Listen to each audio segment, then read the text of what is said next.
श्रीकालभैरवाष्टकम् देवराजसेव्यमानपावनाङ्घ्रिपङ्कजं व्यालयज्ञसूत्रमिन्दुशेखरं कृपाकरं नारदादियोगिवृन्दवन्दितं दिगम्बरं काशिकापुराधिनाथ कालभैरवं भजे।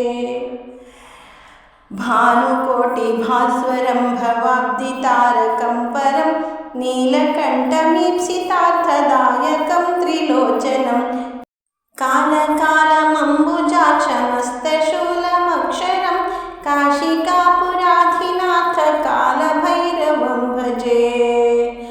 शूलटङ्कपाशदण्डपाणिमादिकारणं श्यामकायमादिदेवमक्षरं निरामयं भीमविक्रमं प्रभुं विचित्रताण्डवप्रियं काशिकापुराधिनाथ कालभैरवं भजे।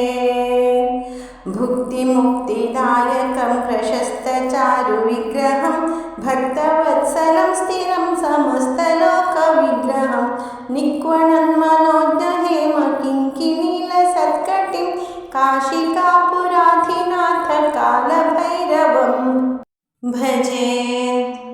धर्मसेतुपालकं त्वधर्ममार्गनाशकं कर्मपाशमोचकं सुशर्मदायकं विभुं स्वर्णवर्णकेशपाशशोभिताङ्गनिर्मलं काशिकापुराधिनाथ कालभैरवं भजे।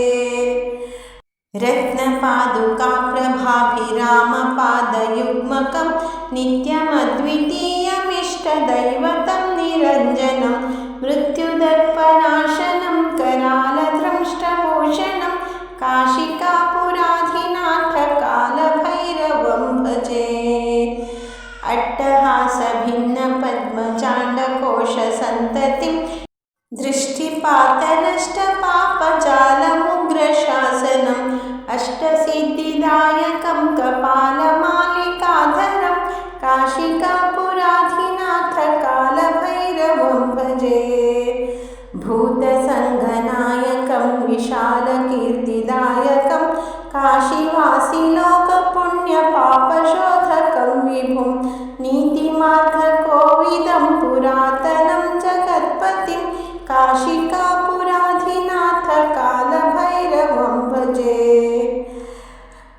कालभैरवाष्टकं पठन्ति ये मनोहरं ज्ञानमुक्तिसाधकं विचित्रपुण्यवर्धनं शोकमोहनोभदैन्यकोपतापनाशनं ते प्रयान्ति कालभैरवाङ्घ्रिसन्निधिं ध्रुवम् इति श्रीमच्छङ्कराचार्यविरचितं श्रीकालभैरवाष्टकं सम्पूर्णम्।